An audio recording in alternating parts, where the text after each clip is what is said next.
안녕하세요. 결혼까지 생각했던 남자친구와는 회사 동료로 처음 만났어요.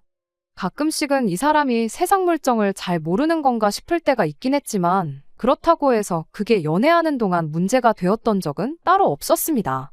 싫은 소리 불평불만 한번 하는 법 없고 어떻게 보면 까탈스러울 수도 있는 제 성격도 잘 맞춰주는 수더분한 성격 때문인가 연애하는 동안 느꼈던 점은 이 사람하고 같이 살게 된다면 적어도 스트레스 받으며 살 일은 없겠구나 싶었었어요. 그렇게 결혼 생각까지 하게 되었지요. 그런데 이렇게 결혼하기로 하니 세상 물정 모르고 순둥순둥한 성격이 최악의 단점이 될 줄은 몰랐네요. 남자친구와 저는 회사 내에서 몇 안 되는 지방대 출신 직원이었습니다. 입사 동기들 사이에서 알게 모르게 차별 같은 게 존재했고 그래서 그랬나 직장 생활하는 동안 서로가 서로한테 참 많은 위안이 되었어요. 그렇게 업무 외적으로 주고받던 연락이 인연으로 발전해 연애를 시작하게 되었습니다. 사내 연애를 시작했다는 소식을 듣고는 안 그래도 저희를 무시하던 동기들이 끼리끼리 논다고 아주 지방대 출신들끼리 이젠 눈까지 맞았다는 식으로 저희들의 뒷담화를 하고는 했어요. 속이 많이 상했지만 회사에서 말보다는 능력으로 인정을 받는 것만큼 좋은 게 또 없다고 생각했고 연애는 연애대로 회사 일은 회사 일대로 참 열심히 했습니다. 결국에는 저희 능력을 인정받게 되었고 그때 당시 저희를 손가락질하던 동기들 중에 회사에 남아있는 친구가 몇 명 없어요. 풀리기도 저희보다 잘 안 풀렸고요. 아무튼 간에 그 이후로도 둘이서 크게 다툰 적도 없고 서로의 고충도 잘 이해해주면서 서로가 좋은 방향으로 발전할 수 있는 동기부여까지 해줬으니 서로가 서로에게 좋은 시너지를 내준다는 확신을 갖고 그렇게 쭉 이때까지 연애 관계를 이어오게 되었습니다. 언젠가부터는 회사 사람들이 저희 보고 결혼은 언제 할 거냐는 식으로 물어오는 지경까지 이르렀네요. 그 때문인가 저희 둘 사이에서 결혼 이야기가 자연스럽게 나오게 되었던 것 같아요. 말씀드렸다시피 저나 남자친구가 본가는 지방에 있어요. 회사는 서울이다 보니 둘 다 집에서 나와 자취를 하고 있고요. 처음 직장 생활 시작했을 때는 서로 사는 곳이 회사를 기준으로 정반대 방향이었었습니다. 그렇다 보니 연애하면서 집이 조금 가까우면 좋겠다는 생각을 했던 적이 몇 번이나 있었는데 시간이 지나 두 사람 다 살고 있던 자취방 계약을 갱신할 때가 다가와서는 살던 집을 연장하기보다는 서로 가까운 곳에 방을 구하는 게 좋겠다는 생각을 했지요. 오며 가며 거의 2시간이 걸렸던 시기에도 잘만 만났는데 그 거리가 1시간으로 줄어들었는데도 불구하고 집이 더 가까우면 좋겠다는 생각이 들었고 그렇게 1년 만에 서로 거의 같은 동네라고 봐도 무방할 만큼 가까운 거리로 이사를 하게 되었습니다. 서로 집에서 집까지 거리가 걸어서 15분 거리도 안 되었어요. 회사에서도 매일같이 보는 데다가 점심까지 같이 먹는데 사는 곳 방향이 같아져 퇴근길에도 같이 있게 되니 문득 그런 생각이 들더라고요. 벌써 우리가 만난 지도 몇 년인데 이럴 거면 그냥 결혼하는 게 맞는 거 아닌가 하는 생각이요. 어차피 매일같이 보는데 보증금 뺀 돈에 여지껏 모아놓은 돈 포함해 대출 좀 받아다가 적당한 위치에 전세든 자가든 신혼집 마련하고 살면 못할 게 어디 있겠나 싶었죠.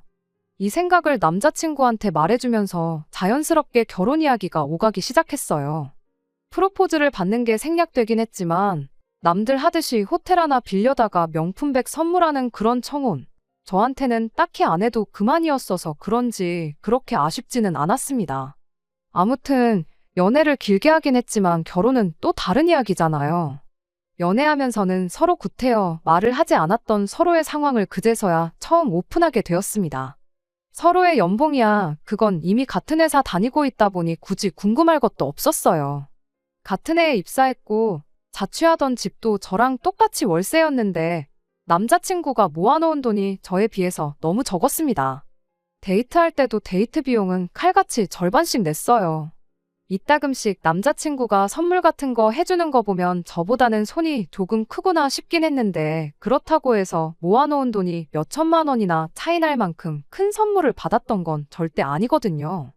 그렇다고 해서 또 남자친구가 돈을 어디 흥청망청 쓰는 사람도 아니었어요. 소비하는 거 보면 꽤나 알뜰살뜰하고 사소한 거 하나 살 때도 꼭 인터넷에 가격 비교 먼저 해보는 사람이었거든요. 집도 가까이 살기로 한 거 욕심내서 아예 같은 빌딩에 구해도 되는 거였는데 15분 거리나 되는 동네에다 구했던 데에도 이유가 있어요. 다른 게 아니라 잠만 자면 되는데 월세로 나가는 돈 아깝다고 해서 굳이 역에서도 한참 들어가야 하는 동네에 방을 구했던 겁니다. 그만큼 꼼꼼히 따지고 아낄 수 있는 부분은 확실하게 아끼는 사람이기까지 했는데, 그런데 막상 까보니 매일같이 집에 가서 혼자 소고기를 구워 먹었다고 해도 설명이 되지 않을 만큼 터무니없이 적은 돈이었습니다. 집이 가까워지고부터는 항상 저를 집 앞까지 바래다 주었던 사람이다 보니 퇴근길에 어디 허튼 데 가서 돈 쓰고 그럴 리도 없었죠. 취미생활 또한 집에서 컴퓨터로 게임하는 정도밖에 없는데 이래저래 사나르는 건 있지만 그 또한 한 달에 많이 써봐야 10만 원 내외였습니다. 어느덧 저희가 회사에 몸담은 지도 5년이 넘어가는데 모아놓은 돈이 1년치 연봉보다 적은 걸 보고 적잖이 놀랐죠. 처음에는 제 성격을 알고도 제 반응 보려고 일부러 짓궂은 장난을 치는 건가 하는 생각이 들 만큼 터무니없는 금액이었거든요. 그런데 남자친구 반응이 오히려 더 기가 막혔습니다. 저는 있는 대로 당황스럽고 날카로운 상황이었는데 남자친구는 해명은커녕 뭐 문제라도 있냐며 제 눈치만 살피더군요. 수수께끼 내는 것도 아니고 길게 나눌 이야기도 아니겠거니 싶어서 그냥 단도직입적으로 이유는 알려달라고 했어요. 적어도 연애 초반에 서로 먼 거리에 살 적에는 퇴근하면 뭐 하는지 몰랐으니 그렇다 쳐도 3년 전부터 서로 집이 가까워지면서 거의 매일을 같이 함께 시간을 보내지 않았냐고. 그런데 나 몰래 뒤에서 뭘 하고 다녔길래 이렇게 모아놓은 돈이 하나도 없을 수가 있냐 물었더니 남자친구는 제 질문에 아무 대답도 못하고 그냥 쩔쩔매고 있었습니다. 긴 시간을 함께해온 만큼 남자친구의 저런 반응을 보니 무언가 말하기 껄끄러운 사연이 있구나 싶은 안 좋은 예감이 들기 시작했어요. 보통 안 좋은 예감은 틀리는 법이 없잖아요? 그냥은 넘어갈 수 없는 일이다 보니 남자친구를 닥달해 무슨 일인가 자초지종을 계속해서 물어봤습니다. 계속된 저희 질문 공세에 결국 남자친구가 모든 걸 다 말해줬어요. 그간 남자친구가 취직한 이래로 부모님과 떨어져 지내면서 자기 월급으로 부모님 아파트 대출금을 일부 갚아주고 있었다더라고요. 그것도 모자라 생활비까지 어느 정도 되고 있었대요. 이미 거기서 월급의 절반 이상을 까고 시작했으니 혼자 지내는 생활비에 저랑 데이트하는 비용까지 이것저것 다 계산해보면 쥐뿔도 남는 게 없었던 거고요. 오히려 용케 그만큼이나마 모아놓은 게 대단하다 싶을 정도였어요. 남자친구가 아래로 동생이 2명이 더 있는데 걔들도 똑같이 부모님한테 돈을 드리고 있는 거냐 물어봤더니 동생들은 벌이가 자기가 버는 것만 못해서 안 하고 있다는 이야기를 해주는데 정말 정신이 아찔해지더라고요. 아무리 세상 물정을 몰라도 그렇지. 자기 월급의 절반을 까고 시작하는데 동생들 버는 돈하고 비슷하니까 아무 문제 없지 않냐고 하는데 이 사람이 이렇게 답답한 사람인가 싶었습니다. 차라리 부모님께 그간 용돈을 얼마 드렸다고 하면 멀리 떨어져 사니까 그만큼 걱정돼서 그랬겠거니 이해라도 했겠는데 이건 뭐 생활비는 물론이고 아파트 대출까지 내주고 있다니 이건 효자를 떠나서 호구가 아닌가 싶었습니다. 아무리 맏형이라도 그렇지 부모님 봉양을 혼자 도맡아 하는 거나 마찬가지인데 그걸 나 몰라라 하고 있는 동생들도 얌체 같았고요. 하지만 무엇보다 이 쉬운 상황을 당연한 것처럼 받아들이고 있는 남자친구가 너무나도 답답했습니다. 남의 집 기둥 뽑아 결혼하는 거 아니라는데 이제 막 결혼 이야기 오가기 시작한 내 남자친구가 바로 그 남의 집 기둥이었다니 정말 억장이 무너지는 듯 했습니다. 그래도 남자친구한테 현실을 인지시켜주고 설득하면 해결될 수도 있겠다 생각했어요. 이제 결혼하면 부모님께 돈 드리는 건 그만해야 한다고요. 계속 드리고 싶다면 그래도 좋으나 그렇게 되면 나랑 결혼은 못하는 걸로 생각하라고 했죠. 어차피 맞벌이에 저희 벌이가 나쁜 편은 아니니 당장 돈 얼마 부족한 건 사람 착한 거 하나 보고 참으면 되겠다 싶었습니다. 어차피 대출 받는 건 마찬가지인데 자가가 아니라 전세로 구해서 일단 종잣돈부터 마련하면 된다는 계산이었어요. 남자친구도 그제서야 자기가 처한 상황을 알고는 있는지 제 말에 대답 대신 고개를 끄덕이더라고요. 그래도 용돈 정도는 드려도 되지 않냐고 물어보길래 한 달에 한 20, 30 정도 드리는 건 오케이지만 그 이상은 안 된다고 단호하게 딱 잘라 말해줬습니다. 남자친구는 기꺼이 그렇게 하겠다고 대답을 해줬고요. 끝까지 우기면 어쩌지 걱정이었는데 그래도 이렇게 제 뜻에 순순히 따라주는 거 보니 한편으로는 안심이 되었어요. 그 후 일단 남자친구를 저희 부모님께 먼저 소개를 시켰습니다.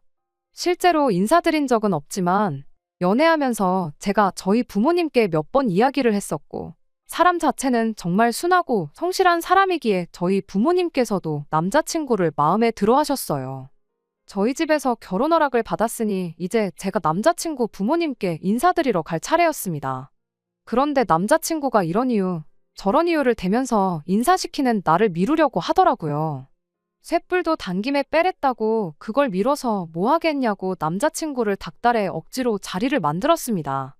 남자친구가 자꾸 소개를 미루는 걸로 보아 저는 혹시 남자친구 부모님이 저를 마음에 안 들어 하시나 하는 생각이 들었어요. 그도 그럴 게 결국 아들이 집에 해주던 지원을 제가 끊어버린 거나 마찬가지였잖아요.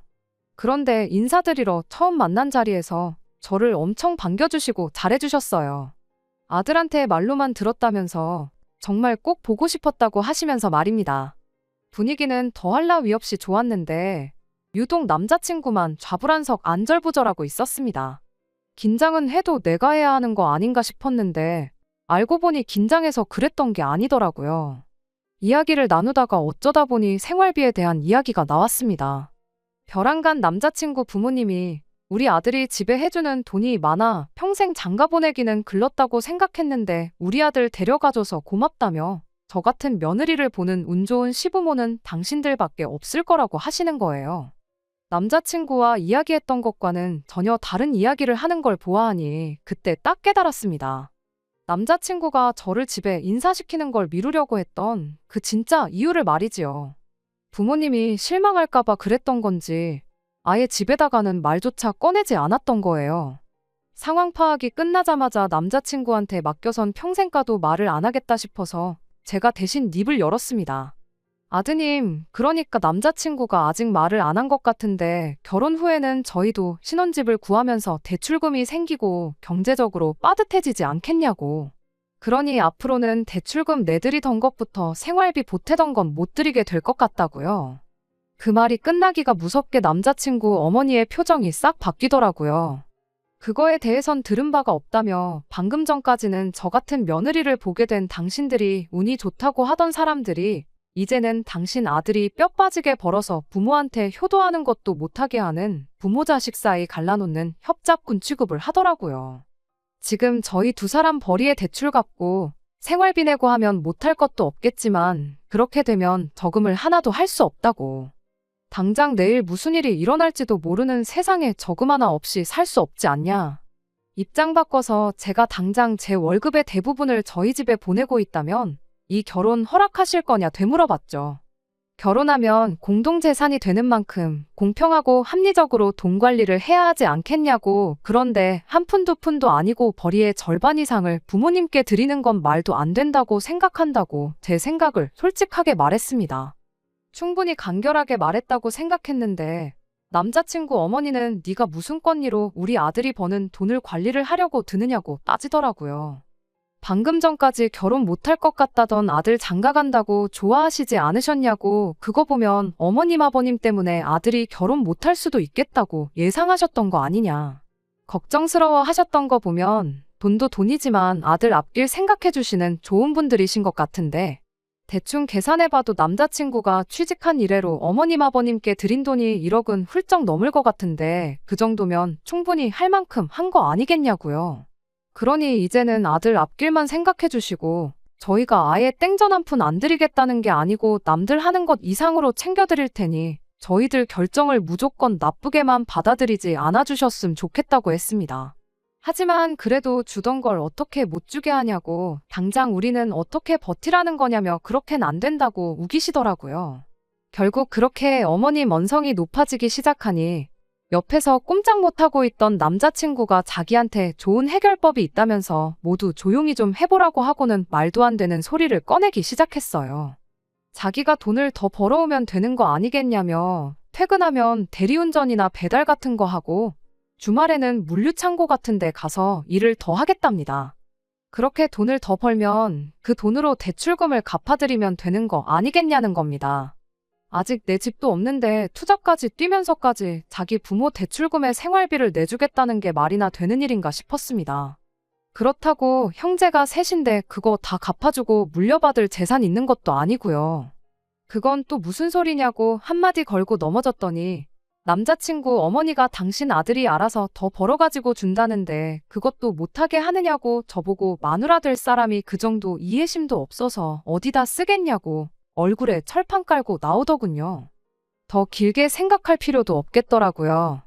어리숙한 건 알고 있었지만 부모님 눈치 본다고 해야 할 말도 못하는 남자친구는 더 이상 제 눈에 좋은 신랑감으로 보이지 않았습니다. 생활비 내주고 대출까지 갚아주는 집안의 기둥인 효자 아들 데려다가 여지껏 해주던 지원 다 끊고 가정을 꾸린다고 한들 부모님한테 미움을 받으면 받았지 진심으로 축하받을 것 같지도 않았어요. 남자친구도 자기 인생, 자기 건강 갈아 넣으면서까지 돈을 더 벌어다가 부모한테 갖다 바치겠다는데 그렇게 하라고 한들 제 마음은 편하겠나요?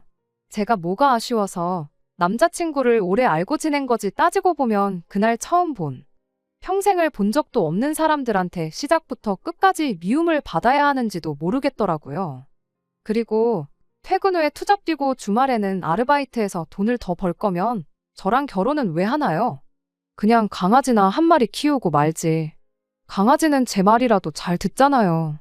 일주일에 7일을 밤낮 없이 일하는 남편이면 솔직히 없는 거나 마찬가지기도 하고요. 그래서 그냥 자리에서 일어났습니다. 남의 집 기둥 뽑아오는 거 아니라는 말이 괜히 있는 말이 아닌 것 같다고 결혼 이야기 뒤집어버리는 것도 뒤집어버린 거지만 남자친구한테도 이만 헤어지자고 말했어요.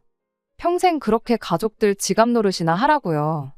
그렇게 사는 게 좋다는데 내가 스트레스 받아가면서까지 못하게 말릴 필요가 없다고 말하고 자리에서 일어났습니다.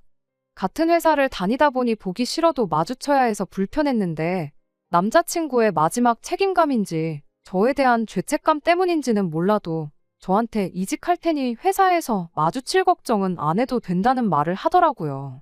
참 세상 물정을 몰라도 이렇게 모르는 사람이었구나 싶었죠.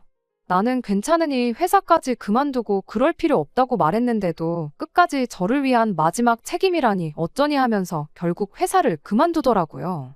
암만 말해봐야 듣지도 않는데 괜히 그만두지 말라고 하는 걸 보고 제가 미련이라도 남았다 생각하면 어쩔까 싶어서 그냥 알아서 하라고 했습니다. 어차피 헤어진 마당에 그런 것까지 챙겨줄 필요 없다 싶었거든요. 그런데 뭐 이직할 직장이라도 구해놓고 저러는 줄 알았는데 무슨 문제가 생긴 건지 바로 직장을 못 구했나 봐요. 헤어지고 4개월쯤 지나서 제가 사는 자취방 앞에 술에 잔뜩 취해서 찾아왔더라고요.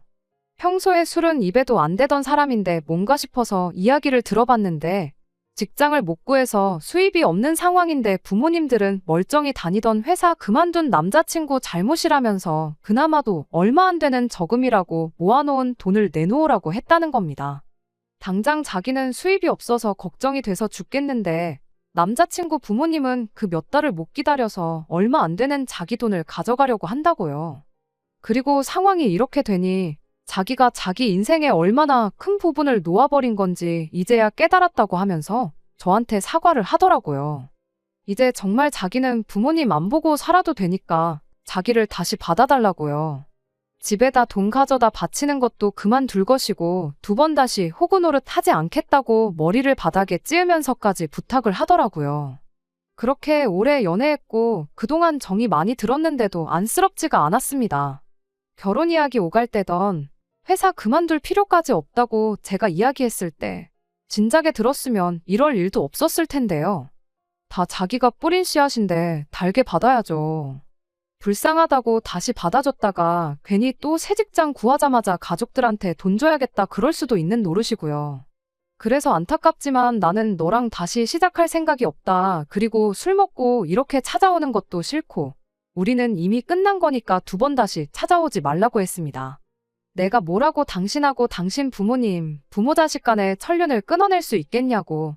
믿는 도끼에 발등 찍히는 것도 딱 한 번이라고 했고 넌 벌써 그 기회를 날려먹었다고 했어요. 그 뒤로 한동안은 연락도 소식도 모르고 지냈습니다.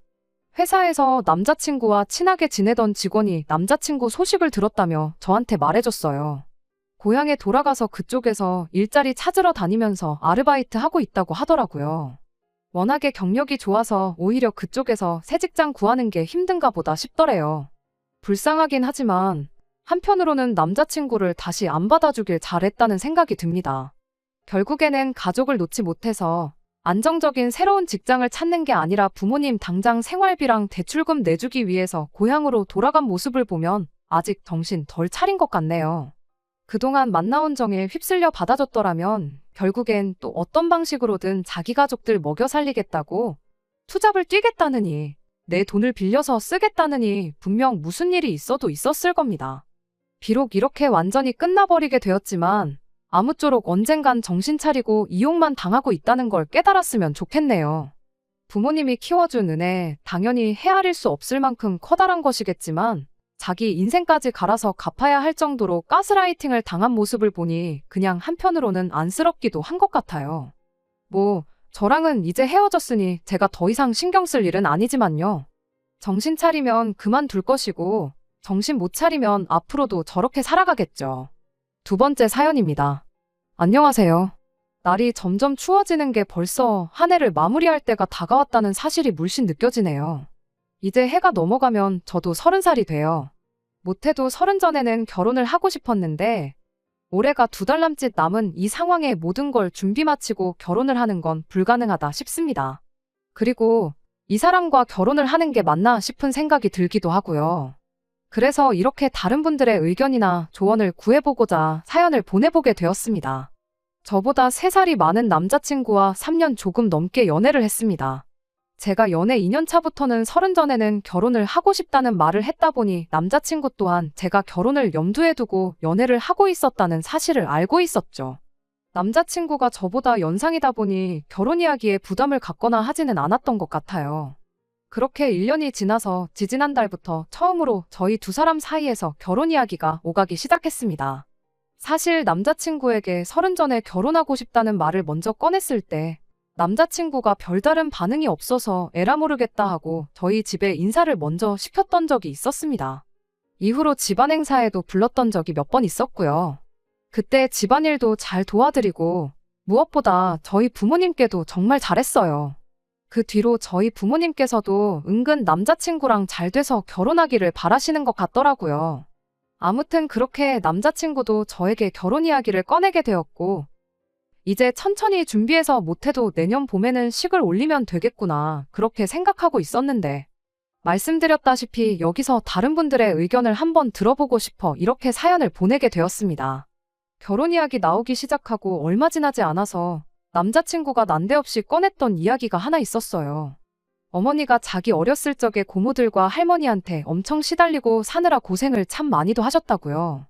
그것 때문에 자기가 어머니한테 효도를 하는 게 마땅하다는 생각을 가지고 있더라고요. 조금 의아했던 게 고모나 할머니 때문에 힘든 삶을 살아오셨으면 아들인 남자친구가 아니라 남편인 아버님이 어머님께 더 잘해야 하는 거 아닌가 싶었죠. 어머니한테 잘하는 게 나쁘다는 건 아닌데 계속 이야기를 듣다 보니 남자친구가 어머니를 생각하는 그 효심이 조금은 지나치지 않나 그런 생각이 들었습니다. 제가 볼 때는 남자친구가 어머니께 잘하고 싶다는 소리가 그저 이유에 불과하고 그냥 무조건 잘해드리고 싶어하는 것처럼 느껴지더라고요. 게다가 자식이 부모님께 잘해드리는 방법이 여러 가지가 있을 텐데 남자친구는 효도를 꼭 돈으로 해야 한다는 생각을 갖고 있었습니다. 남자친구가 안정적인 직장을 다니고 있고 월급 받는 것 또한 또래에 비해서 잘 받는 편이에요. 결혼을 하게 된다면 저도 맞벌이를 할 생각을 가지고 있으니 둘이 받는 월급 합치면 넉넉 잡아 700만 원 언저리쯤 될 텐데 그 정도면 양가 부모님께 용돈 조금 드리는 거야 문제도 아닌 벌이잖아요. 그런데 벼랑간 결혼하거든 자기 월급의 절반을 어머니한테 드려야겠다는 말을 꺼내왔으니 저로서는 고민도 많이 생기고 받아들이기가 힘든 상황입니다. 게다가 그 이유가 할머니랑 고모들 때문에 고생했다는 이유였으니 제 입장에서는 도저히 그냥 넘길 문제가 아니구나 싶었어요. 이제 막 결혼 이야기 오가기 시작했는데 굳이 시작부터 월급의 절반을 엄마 주겠다는 소리를 꼭 해야 하나 서운하기도 했죠. 만약에 어머님이 저희 결혼하고 나서 아이를 봐주신다거나 한다면 그때야 월급의 절반이 아니라 한 달에 200만 원도 드릴 수 있겠지만 아무 이유 없이 그냥 드리는 건 아닌 것 같다고 딱 잘라 말은 했는데 남자친구는 그건 나중 가서 이야기하자며 대답을 얼버무렸습니다. 그거야 뭐 남자친구가 말한 대로 결혼 후에 양가 부모님께 드릴 용돈이나 생활비에 대해서는 결혼 준비하면서 차근차근 이야기를 나누면 되겠거니 싶어서 그냥 넘어갔어요. 그런데 얼마 전에 남자친구 어머니께 인사를 드리고 오면서 진짜로 결혼은 현실이구나 싶고 여러 가지 생각이 드는 거예요. 남자친구 어머니가 다른 분들 사연에 나오는 것처럼 며느리 못 살게 굴고 그러는 시짜 시어머니는 아니고 좋은 분처럼 보였어요. 남자친구 말 맞다나 시집살이로 과거에 고생을 하셨다 보니 당신은 당신 며느리한테 똑같이 하지 않고 잘해주겠다 하는 생각을 가지고 계신 분이셨죠. 문제는 남자친구였어요. 밖에서 만났는데 식사할 때는 물론이고 식사 마치고 나서도 어머님 옆에 붙어서 떨어질 생각을 안 하더라고요. 식사 마치고 차 한잔 마시면서 이야기 좀 더 나눠보기로 했는데 근처에 호수공원이 있어서 소화도 시킬 겸 거기 한 바퀴를 돌았어요. 남자친구는 어머님 옆에 착 달라붙어서 카페에 들어갈 때까지 저는 안중에도 없었습니다.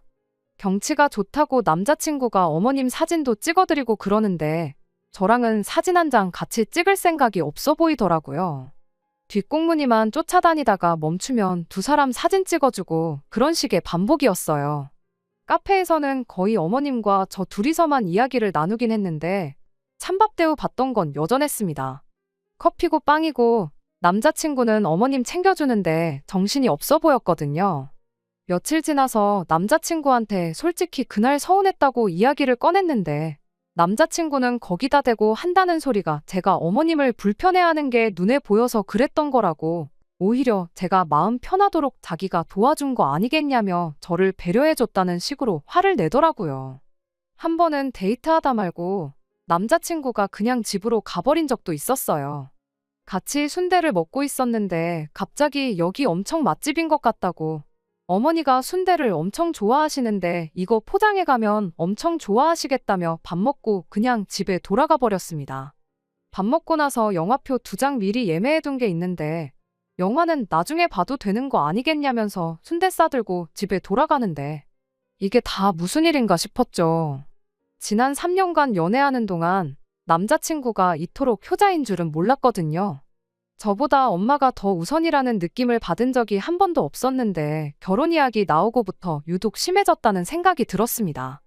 그동안에는 어디 유명하다고 줄 서서 먹는 맛집에 가도 뭘 먹어도 어머니 좋아하는 음식이라고 데이트하다 말고 집에 가버린 적 한 번도 없었거든요.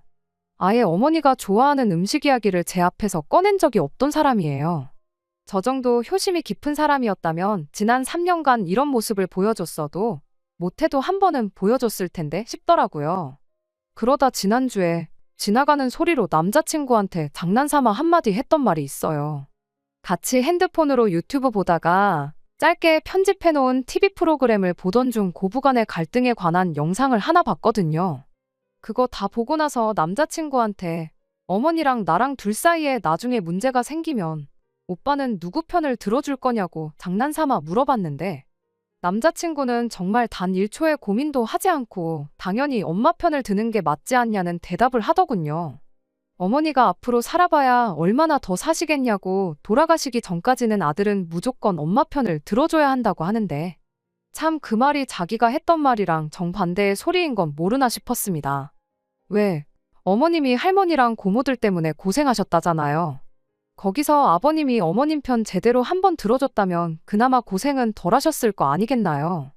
물론 어떤 삶을 살아오셨는지 집안 분위기가 어땠는지는 모르는 일이지만 그래도 남편이 가족들과 배우자 사이에서 든든하게 중간 역할을 해주면 그만큼 괴롭힘도 덜했을 거 아닌가 싶은데 하지만 그걸 가지고 말꼬투리 잡아봐야 어차피 끝나지 않을 이야기만 나누게 될 것 같아서 그냥 아무 말 안 하고 말았습니다. 아무튼 이 모든 사건이 불과 근 2달 사이에 일어난 일이에요. 말씀드렸다시피 결혼 이야기 나오기 전까지는 남자친구의 이런 모습은 한 번도 본 적이 없었고요.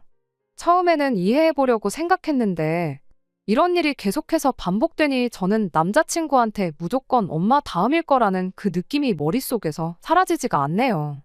우리 딸 내년이면 시집 간다고 친척들이며 지인분들한테 자랑처럼 이야기하고 계시는 어머니를 보고 있자니 이 결혼하는 게 맞냐고 물어보기도 뭐해서 혼자 속만 앓고 있다가 다른 분들 생각은 어떤지 조언이라도 한번 들어보고자 이렇게 제 이야기를 한번 보내봤습니다. 정말 고민이 많네요. 혼자서만 고민하고 있으니 답도 없다 싶고요. 저도 제가 무슨 생각을 하고 있는 건지 모르겠습니다. 안녕하세요. 이렇게 후기 들고 다시 찾아왔습니다. 어머니께는 말을 꺼내지 못했지만 여기 사연 보내기 전에 사실 주변 사람들한테 어떻게 생각하느냐고 물어본 적이 있었어요. 그래봐야 다 제 또래 제 친구들인데 잘 모르겠다는 의견이 대부분이고 자기 부모님한테 잘하면 그만큼 저희 부모님한테도 잘할 거라는 희망적인 이야기밖에 못 들었거든요. 그런데 이렇게 속 시원하게 제 머릿속을 정리해 주시는 분들이 여기에 계실 줄은 생각도 못 했네요. 덕분에 마음 굳게 먹을 수 있었던 것 같아요. 일단 남자친구를 만나서 월급의 절반을 주겠다는 이야기부터 정리를 해야겠다 싶었습니다. 그리고 어떤 분이 조언해 주신 대로 혹시 지금도 어머님한테 용돈으로 얼마를 드리고 있느냐 물어봤어요. 남자친구는 망설임도 없이 아니라고 대답하더라고요. 지금 드려봤자 결혼할 때 도로 다 가져가야 되는 거나 마찬가지 아니겠냐며 용돈은 결혼하고 드리는 게 맞는 거 아니겠냐고요. 말인즉슨 이제 맞벌이를 할 예정이니 벌이가 2배가 되는 거 아니겠냐. 벌이가 늘은 만큼 엄마 몫으로 자기 월급 절반을 챙겨주겠다 하는 소리나 마찬가지였지요. 그게 제 귀에는 내 돈으로 효도를 하겠다는 소리로밖에 들리지 않았어요. 그래서 남자친구한테 자식이 부모한테 효도하는 건 당연한 거라고, 그러니 나도 결혼하면 우리 집에 내 월급 절반을 드려야겠다고 똑같이 한마디 해줬습니다. 그랬더니 그건 좀 아닌 것 같다고 곧바로 반박을 하더라고요. 오빠는 되고 나는 왜 안 되냐 따졌더니 아들하고 며느리가 시어머니를 챙기는 게 이치에 맞는 거 아니겠냐고, 너네 집은 너가 챙기는 게 아니라 집안 남자인 제 동생이 챙기는 게 맞다는 소리를 하면서요. 자식이 부모한테 효도하는 건데 왜 그게 그렇게 되냐고 곧바로 따져 물었더니 저보고 한글부터 다시 배워야겠답니다. 시집을 온다는 말은 들어봤어도 장가를 온다는 말은 못 들어보지 않았냐. 시집을 온다는 건 말 그대로 제가 시댁의 일원이 된다는 뜻이라고. 그러니까 결혼을 한순간부터 너는 우리 집 식구가 되는 거니 효도는 시어머니한테 하는 게 맞는 거라고요. 그러니 너네 부모님 용돈은 동생이 알아서 챙기게 냅두라고. 너는 우리 집만 신경 쓰면 된다고 하는데 이과 나온 사람이 문과 나온 저한테 한글 공부부터 다시 하라는 것부터가 어이가 없었어요. 그럼 장가를 간다는 건 무슨 뜻인지 한번 말해보라고 했어요. 시집 온다랑 장가 간다가 뭐가 다르냐고요. 장가 가는 건 오빠가 우리 집 식구 된다는 소리 아니냐 했더니 거기까지는 생각 안 해봤는지 어떻게 둘러대지도 못하고 혼자 끙끙 앓더라고요. 이미 여기서부터 남자친구가 양보할 생각이 없어 보이는데 다른 분들이 조언해주신 이야기까지 꺼내가며 왈가왈부할 것도 없겠다 싶었어요. 무슨 말을 해도 제 말을 안 들을 게 뻔하고 저한테 말도 안 되는 시댁효도만 강요할 게 뻔한데 입 아프게 양보할 생각도 없는 거 토론해봐야 아무 소용도 없겠다 싶었죠. 그래서 그냥 결혼 이야기는 없던 걸로 하자고 했어요.